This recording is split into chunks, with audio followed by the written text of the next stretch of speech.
creative burnout seems to be inevitable. It seems to be something that no matter how hard we work or how much time we take off, somewhere along the lines we always seem to get burnt out. But I would argue that it may not even exist.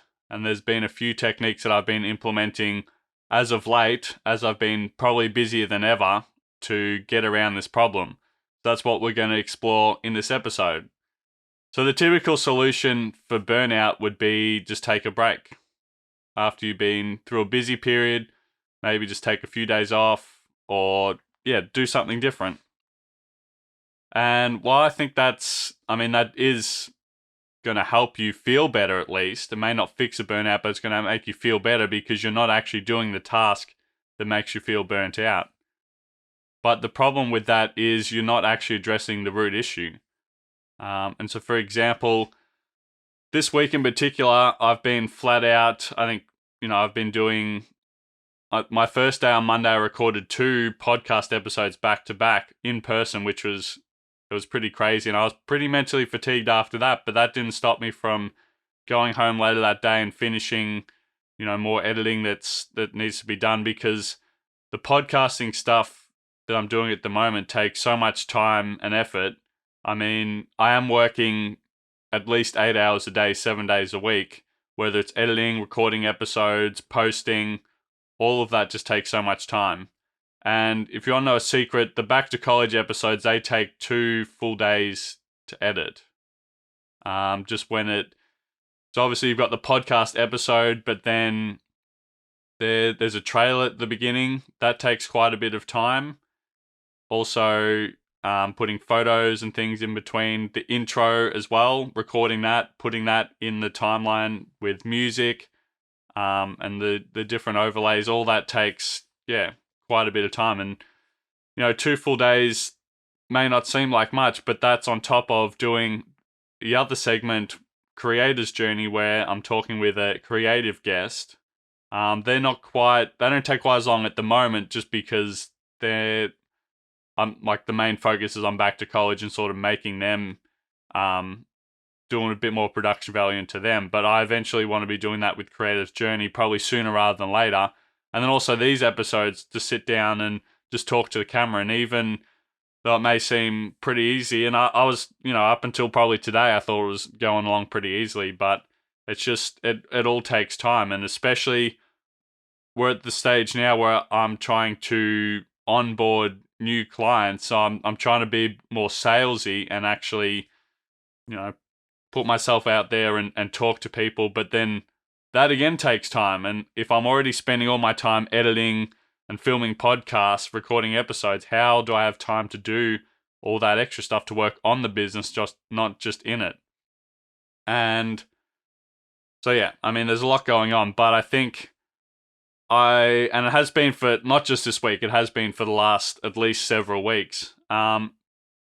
Saying all that, I am a little bit stressed, but I feel like I can just keep going. And I'm more excited than ever, because I feel like I'm really building towards the payoff that I'm after.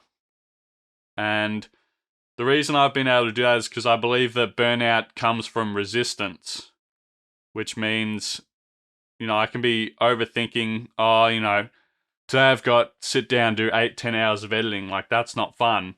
But the reason that I personally don't have resistance towards that is because that is part of my plan and my overall goals.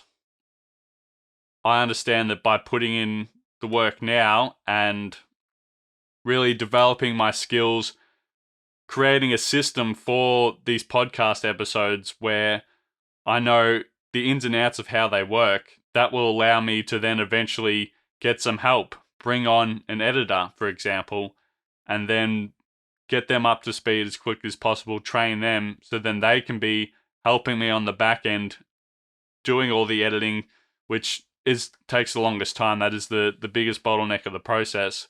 But having someone do that will allow me to free up my time to focus more on the business, which is where I want my focus to be for the next little while at least. Because I believe it's an incredible skill to be able to build a team, also to be able to sell your products and services. They're incredible skills I want to work on.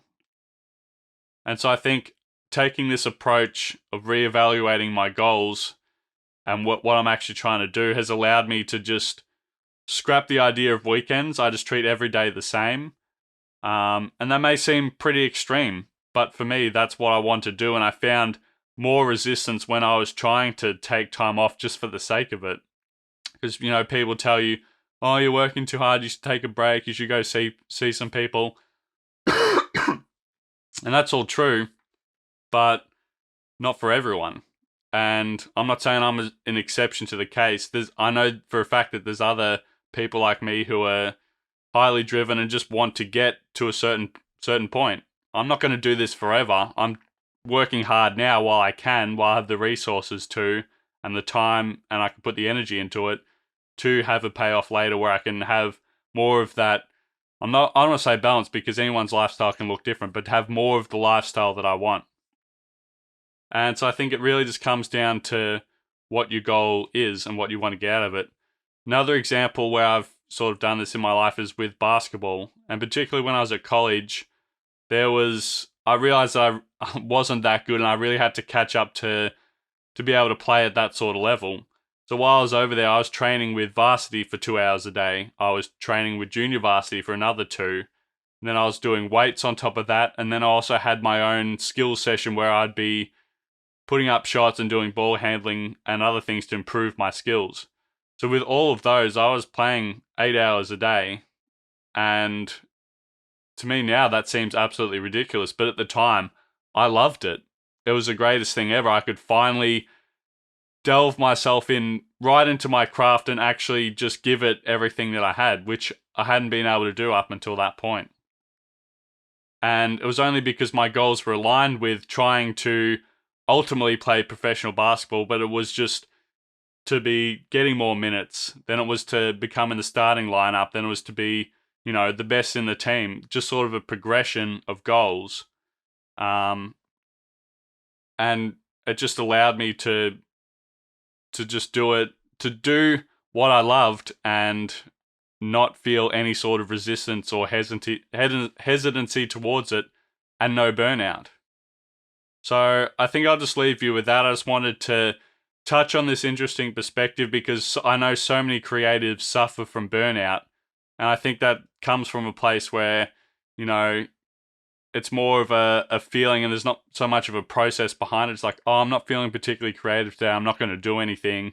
And then maybe a couple of days go past and then it's like, oh, I'm still not really feeling it. I should be doing something.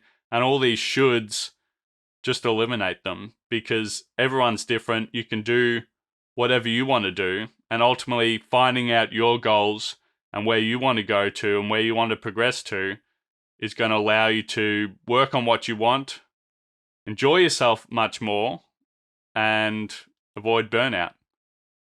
So I'll leave you with that. I'll see you in the next episode.